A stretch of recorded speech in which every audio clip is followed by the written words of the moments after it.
You're listening to The Jacob Valk Show. He's breaking down the latest and greatest in sports as only he can. Follow him on Twitter @RealJacobValk. Here he is, Jacob Valk. Hello,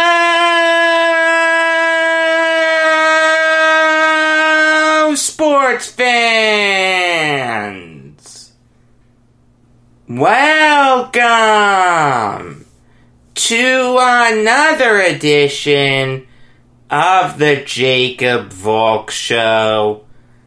I am Jacob Valk, and before I do the trifecta, I wanna go over a really minor NBA signing. It's still worth talking about, but it's not earth-shattering by any stretch. And that is Willie Cauley-Stein sitting out the restart for the NBA. He has a newborn coming next month, so he wants to sit it out. It's not worth it to him. No problem. Like I said, any player who wants to sit out should have the ability to sit out. But the Mavericks are choosing to replace him with Trey Burke. Kind of interesting that they're replacing a big man with a point guard, but whatever. The Mavericks did need a point guard anyway, with Jalen Brunson being hurt, and Courtney Lee's hurt also. Dwight Powell's hurt also for the Mavericks. They're really banged up. Gonna be interesting to see how far Doncic and Porzingis can take them. Burke is a solid backup point guard. He's not great. He's not terrible. He shoots the ball really efficiently. Career 41% field goal percentage. And from beyond the arc, 34.3%. Not great, not terrible. This year for the Sixers, he was shooting the ball really efficiently. 46.5% from the field, 42% from beyond the arc. He was averaging 6 points a game, 1.5 rebounds, and 2 assists per game. Like I said, not a bad backup point guard, but not great. As you may remember, he was hyped up to be a great point guard coming out of Michigan. He hasn't lived up to that hype, but he's had a decent career for himself, nothing to be ashamed of. It's a good move for the Mavericks. He knows the system. He was traded to the Mavericks as part of the Porzingis trade. He played 25 games there. Familiarity is going to be really key for these players that are suddenly being brought in to these teams and are now going to play meaningful games. It's a good move for the Mavericks. I have no problem with it whatsoever. Alright, it's time to recap the Seattle Seahawks 2020 NFL Draft Class. It's kind of funny. Earlier in the offseason, I had chatted with Dominic and Eric about the Jets and Giants, respectively. While I texted a couple other of my friends to talk about their teams. One of the people who I texted is a Seahawks fan.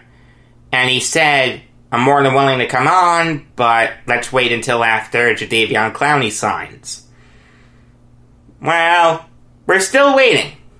It's like that scene from Caddyshack. Well, we're waiting. The Seahawks tried to fill Clowney's production with their first 2 picks. They needed to address the defense. No issue with that, but the players they took were absolutely dreadful picks. There's really no nice way to say it. I mean, Jordan Brooks was a guy who I had a late third-round grade on. And ESPN agreed with me. They had him as the 92nd best prospect in this draft. Played really well at Texas Tech. Had over 100 tackles last year. Really good frame, 6 feet tall, 240 pounds. Really good against the run, really good tackler. But he's not a smart player. He's not as good in one-on-one battles as you'd think. He's not the strongest guy in the world. So, the beefier guys can run him over. I also don't think you're going to see him on third down because he's not good in pass coverage. There were so many better ways that the Seahawks could have gone with that pick. Yetur Gross-Matos would have made a ton of sense. AJ Epenesa would have made sense. Zach Bourne would have made sense. I hated the Jordan Brooks pick. What a dreadful pick. And it's kind of funny. John Schneider does not do well according to the NFL draft experts, but it works for him. Schneider just doesn't listen to the outside noise, and good for him. Alright, he sticks to his guns. I remember in 2012 when he took Bruce Irvin in the first round. There were people killing that pick. I was one of them. Irvin turned into a pretty good player. Not great, but not terrible. In that same draft, Russell Wilson. A lot of people said he was too short. He's never going to be able to produce in the NFL. Well, he's a Super Bowl winner. And he's one of the best quarterbacks in the NFL. I mean, good for Schneider for not listening to the noise, but having said that, I still have to critique his draft class. That is my job here. And similar to the 2012 draft, when Schneider took Irvin and then Bobby Wagner, if he had taken those guys in reverse, it would have made more sense. But it wouldn't have been a good pick. That's the same way I feel with Darrell Taylor. Taylor was a better prospect to me than Brooks. But I still didn't like where he was picked. I had a mid-third round grade on him. Taylor's durability scares the ever-loving mercy out of me. He had surgery on his left leg in January. He didn't work out at the combine. He's not good against the run. Solid pass rusher. Had 7 sacks last year. Was not bad at Tennessee. Wasn't great. Wasn't terrible. It just seems like he's going to top out as a one-trick pony. Just go after the quarterback. Go after the quarterback. Best case scenario to me, he's Ezekiel Ansah. Worst case scenario, he's Quentin Coples. Unfortunately for Seahawks fans, I think it's more likely that he's going to turn into a Coples type than an Ansah type. I'm not saying he's going to flame out of the league, but in the second round, no way. He was not worthy of that pick. And to make matters worse, the Seahawks traded up for him. That was originally the Jets' pick. And there were a lot of people saying that the Jets were going to use that pick on... I wanted Trayvon Diggs. AJ Epenesa would have made sense. Mims. Van Jefferson. Christian Fulton. There were a lot of different routes that the Jets could have gone there. Douglas traded down and was still able to get a really good player in Denzel Mims. Meanwhile, the player that the Seahawks got in Taylor is infinitely worse than Denzel Mims. Great job by Joe Douglas. Bad job by the Seahawks. Damian Lewis was a mid to late third rounder to me. I don't mind the Seahawks taking him in the early third round. They really needed offensive line help. The best thing about Lewis is his play against elite college competition. He shut down Raekwon Davis. He shut down Derek Brown. The guy is built like... I'm trying to think. If you're an old school wrestling fan, you'll probably remember the name Mark Henry, World's Strongest Man. The guy was like a world record powerlifter. And this was legit. This wasn't storyline. That's who he's built like. Really, really big, but none of it is fat. Everything that's there is supposed to be there. The thing is, he's not the smartest guy in the world. He's not the quickest guy in the world.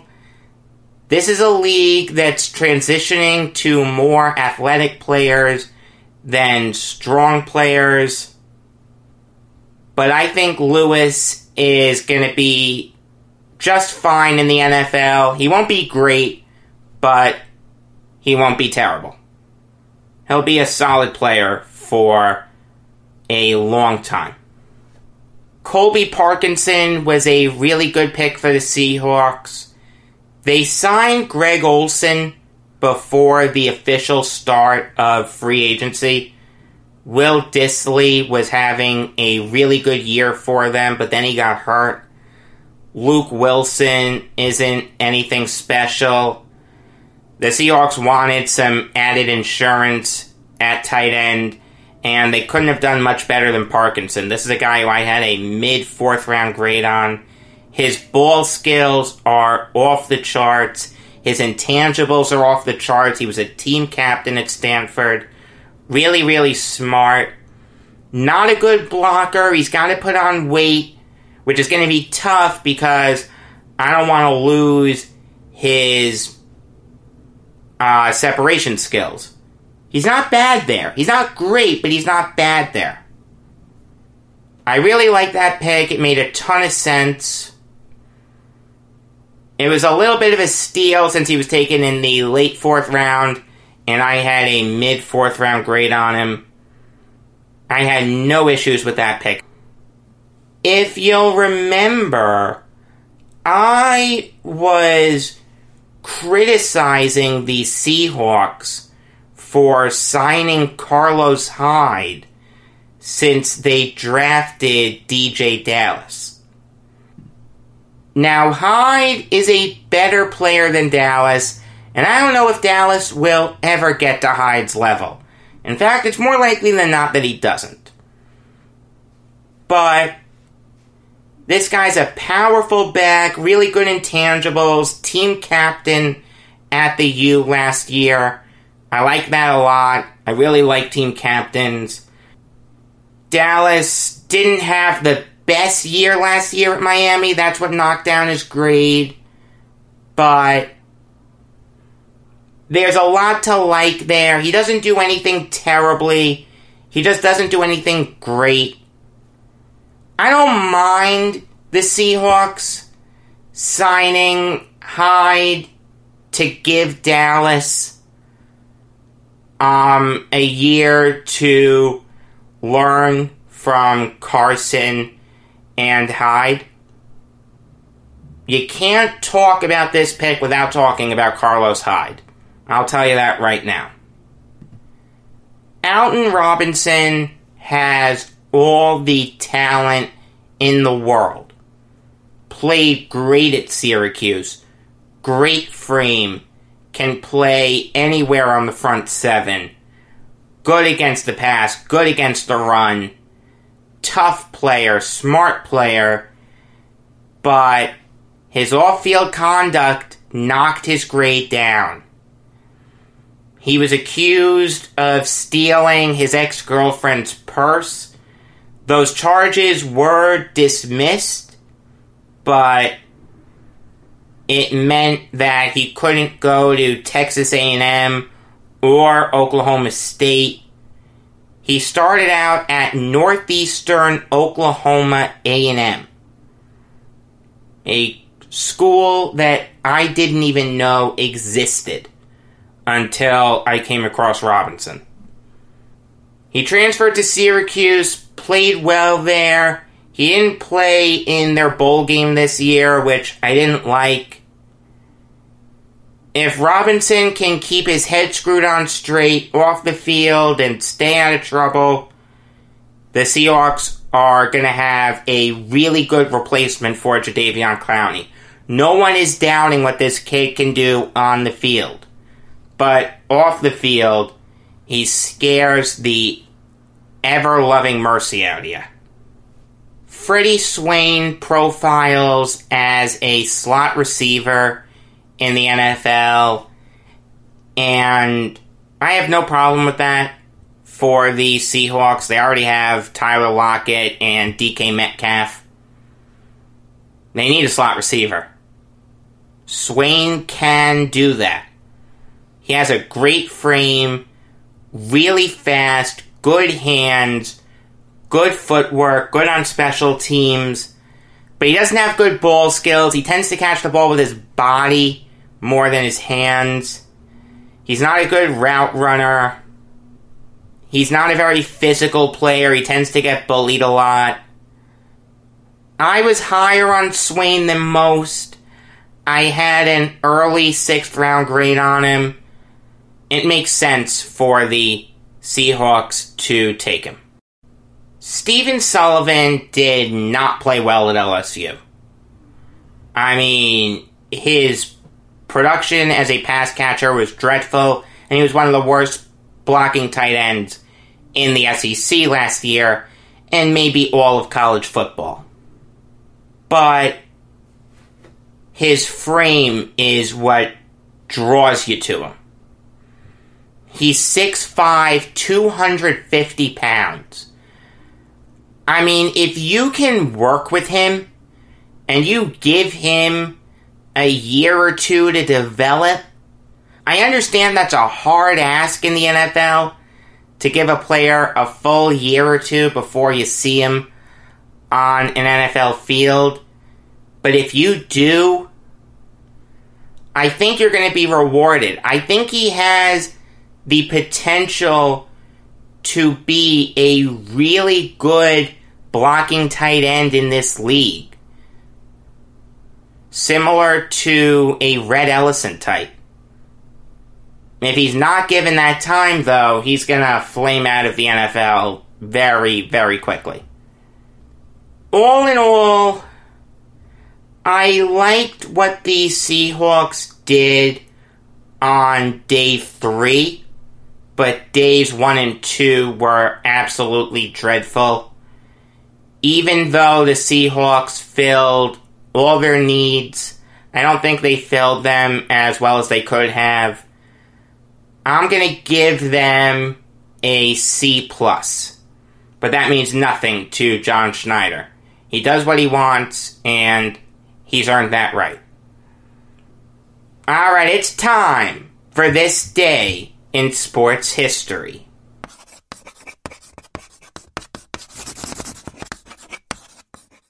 On this day, in 1993, the biggest bust in NHL draft history was picked. It's not Neil Yakupov. It's not Patrick Stefan, even though he was picked on this day in 1999. But he's not as big a bust as this guy, because the Ottawa Senators decided to take Alexander Daigle first overall. Some players that they passed on include Chris Pronger, Paul Kariya, Victor Kozlov, and Jason Arnott.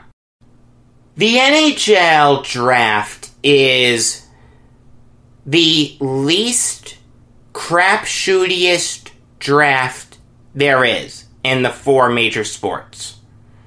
The MLB draft is a huge crapshoot. The NFL draft is obviously a crapshoot. The NBA draft is a crapshoot. The NHL draft, while it is a crapshoot just based on what a draft is, more often than not, your big picks pan out. It's very rare that you have a guy who you take high and he doesn't develop.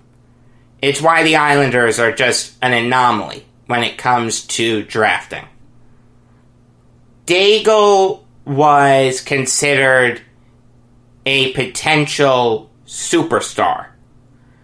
I mean, this is a guy who was going to come into Ottawa and save the franchise. Because he was picked by the Senators after their first year of existence. That year, the Senators were absolutely dreadful. I mean, they were anemic. And even then, that seems generous. They went 10-70-4. They only won one road game the entire season. And that was in their third to last road game of the season. They were god awful, but Daigle was going to save them. Again, this guy was considered a can't-miss prospect. He was signed to the biggest contract for a player who had never played a game in the NHL in league history. 5 years, $12.25 million. That led to the NHL instituting a rookie salary cap to prevent players from getting that type of a contract again. After he was picked, Daigle said, quote, "I'm glad I got drafted first because no one remembers number 2. The second overall pick was Chris Pronger, a Hockey Hall of Famer, for whatever it's worth. In Daigle's rookie season, while the team was dreadful, they only won 4 more games. They went 14-61-9. Daigle played well. He scored 51 points, had 20 goals, and it looked like he was gonna be the real deal. But then he got sloppy. He was more interested in the celebrity part of being an athlete than he was the game itself. He clashed with a bunch of people. Him and Alexei Yashin didn't get along. Him and Rick Bowness didn't get along. Him and Alain Vigneault didn't get along. The guy really just didn't care.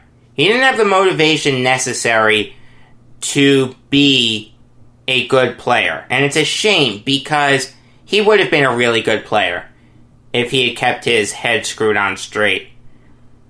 In his career, he never eclipsed the 51-point mark that he had in his rookie year. In fact, it took him until the 96-97 season to reach that point again. Daigle bounced around after being traded from the Senators to the Flyers. He got some longevity based on his draft status, but again, he just didn't care. He couldn't keep his head screwed on straight. Even when it was clear he was being given his last chance, he just couldn't do it.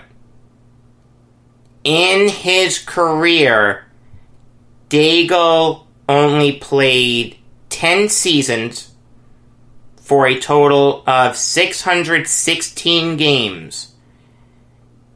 and only scored 327 points. He just didn't have the desire to succeed. If you don't have that, I don't care how talented you are. You're not going to make it. And Daigle said something to that effect. He said he never wanted to play hockey. He just did it because he was really good at it. It brings up an interesting philosophical question. If you're good at something, are you meant to do it? The answer may be no. In fact, I think the answer is no. Alright, it's time for another Mount Rushmore. We're on the Florida Panthers now. A really interesting team. They haven't been around for a long time, but they have an interesting history. In their third year of existence, they made the Stanley Cup Finals, but they lost to the Avalanche in 4 games. You'd think that they'd be set up well for success after that, and they followed that season up by making the playoffs, but they were eliminated in the first round. A few years later, they make it back to the playoffs, but they're eliminated in the first round. That was in 2000. They wouldn't make the playoffs again until 2012. They lost in the first round there, and then in 2016, they were picked to beat the Islanders, but the Islanders beat them in 6 games. I was there when Tavares scored that wraparound goal. One of the happiest moments of my life as an Islander fan. The correct Mount Rushmore is Roberto Luongo, Jonathan Huberdeau, Olli Jokinen, and Alexander Barkov. Luongo, as you may know, first got to the Panthers in one of the most lopsided trades in NHL history. He was traded along with Jokinen for Mark Parrish and Oleg Kavasha. Thank you, Mike Milbury. Instead of taking Danny Heatley, you chose to take Rick DiPietro and trade Roberto Luongo. Like I've said before, Mike Milbury is without question one of the worst talent evaluators in sports history. Not even close. Luongo spent a bunch of his prime in Vancouver, but he was traded back to Florida, finished his career there. It's a shame he couldn't win a Stanley Cup. He's one of the best players in NHL history to never win a Stanley Cup. He just had the misfortune of playing for a bunch of bad teams. Jonathan Huberdeau was hyped up heavily coming into the 2011 NHL draft, and he has lived up to that hype. It took him a while to really get going. He didn't start really putting it all together until his junior season, but he did win the Calder Trophy, so that does mean something. Last year, Huberdeau had his first 30-goal season, had 92 points. This year, he made the All-Star team, and he's one of the better players in the game. Olli Jokinen spent his best seasons with the Panthers. It took him a while to get going. That's why Milbury was so willing to give up on him. He debuted in the 97-98 season, but he only played 8 games. His first full season was 98-99. It took him 4 full seasons to really put it all together. But when he put it all together, he was one of the better players in the NHL. put up 2-point-a-game seasons, 4 30-goal seasons, was an all-star in 2003, underrated two-way player, really good penalty killer. Oh, what could have been as an Islander fan. One of the biggest what-ifs in hockey history. Alexander Barkov was viewed as a surprise pick in 2013. He was taken second overall over guys like Seth Jones and Jonathan Drouin. A lot of people had Barkov behind those guys, but it's worked out for him. Barkov is one of the best defensive forwards in the NHL. Also, really good offensively. Since his junior season, he has never scored less than 52 points. He's never scored less than 20 goals. The future is incredibly bright for him. He's one of my favorite players in the NHL to watch. On Monday, you're going to get an exclusive interview that I'm going to do with a doctor who's on the front lines of the coronavirus pandemic. I'm going to get his thoughts on the disease and how it affects sports. It's going to be a lot of fun. Until then, I am Jacob Valk saying, don't look back. Something might be gaining on you.